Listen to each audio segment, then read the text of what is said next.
Foam rolling the glute. Okay, so for this one, we're actually gonna kind of show you how to get on here so you can get set up properly. So Janelle's gonna go ahead and we're gonna go ahead and foam roll the right butt cheek, okay? We're really gonna dig in here.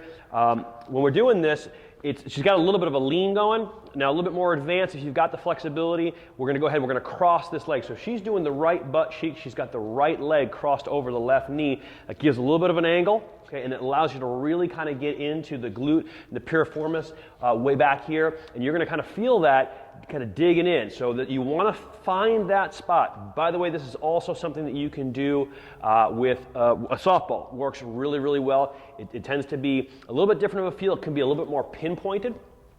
Some people, it's really, really intense. We like foam rolling or balling the glute quite a bit as well. So that's another way to do it. But what she's doing with the roller, with the cross leg, she can kind of do the up and down movement, back and forth, kind of working the broad portion of those glutes. If I give her the softball and she switches over, you know, you're not going to get that up and down movement, but now we can get a little bit more pinpointed. She's pretty sensitive right now. You can see it really hit her because it's a little bit more firm and it's a little bit more pinpointed. So we're not going to cross the leg on this one. That's really, really aggressive. And with this, she can really kind of move around, do some circles, and again, dig in. So that is foam rolling or softballing the glute. Foam rolling the quad. Pretty much getting on top of the roller, right about underneath the hip, and we're going to walk ourselves essentially up and down the roller. I always kind of think of this one as taking a rolling pin and you're rolling out the dough. You're going right up the front of the leg.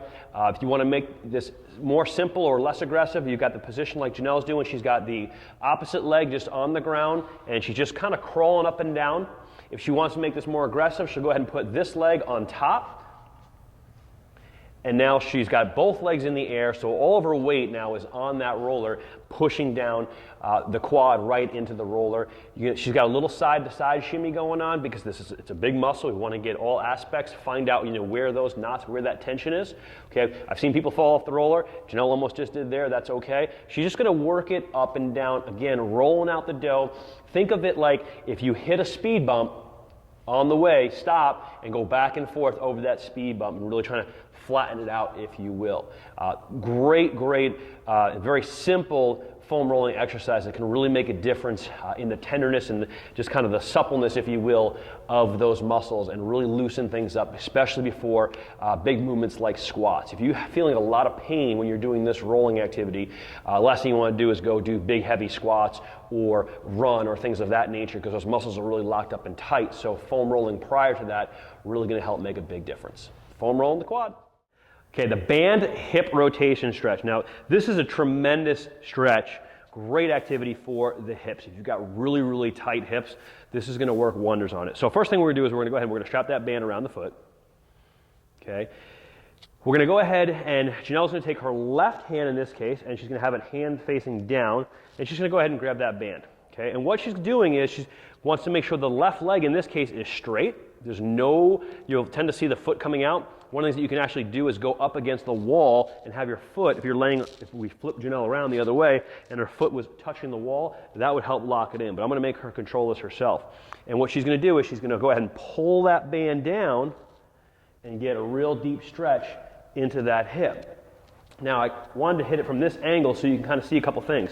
If we can, we're gonna get this elbow way up here, okay, trying to create almost a 90-degree angle. She's not quite there yet.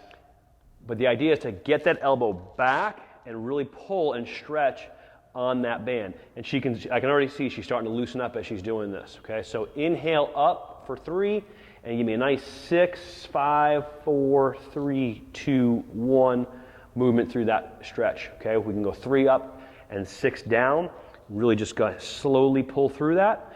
If we were using this in a warm-up scenario, once we've got stretched out a little bit, we can kind of pick up that pace and really get those hips going.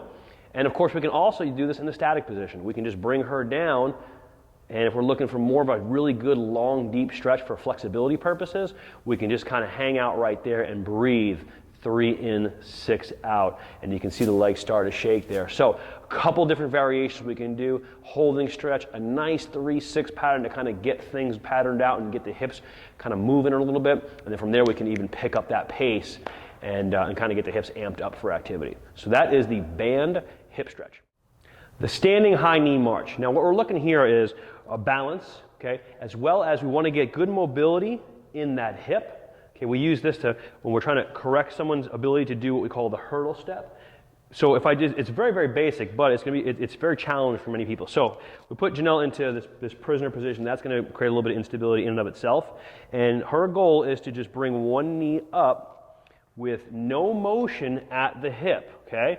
And then she's going to go ahead and bring it back down, and she's just going to march. She can do single-sided, just repetitions, or she can alternate, depending on what our objective is here. And what we're doing is we're looking again, so there's no movement in those hips as she goes ahead and brings that knee up. Now, if that's too much, okay, that's really challenging, what we can do is we can take her to the wall. We can spin her around, and we can put her hands against the wall, and now she's got that as a guide, and she's just looking to bring it up and down, okay? And really focusing on all the movement happening in those hips and not getting any kind of shimmying going on, working the core.